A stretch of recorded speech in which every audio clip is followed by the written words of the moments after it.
We have to have power. We all rely on it. As fossil fuels begin to taper their way out, we better have a replacement. Having worked in a power plant, I've watched coal mines start shutting down, businesses started closing up, families started moving out. I don't have to explain what that does to the economy.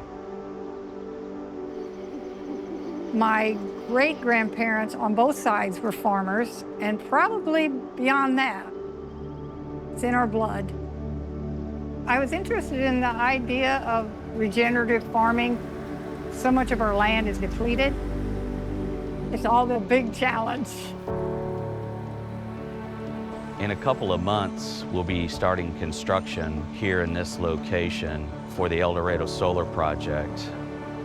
Whether you have 8 acres, 500, or 1,000 acres, there's an opportunity for you to be able to participate.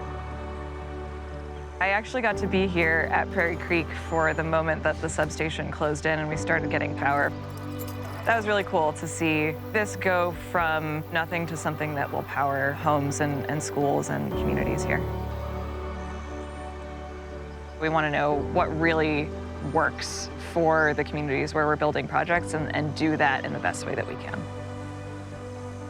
What we're hoping to see is a really healthy native grass and wildflower community.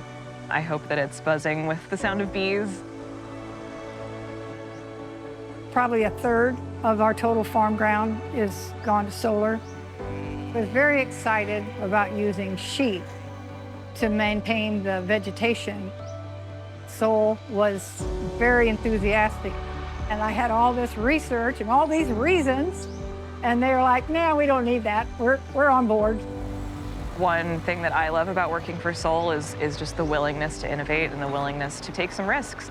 We are not just thinking about the panels and the energy that we're generating, but also preserving the health of the soil that we're building on.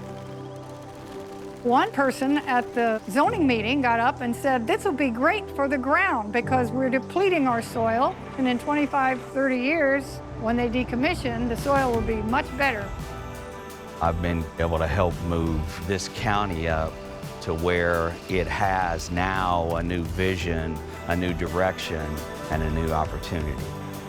I look at my grandkids and what renewable energy is going to mean to them over the next 100 years. The more of this that becomes, the more independent the state can become, the more independent that the country can become.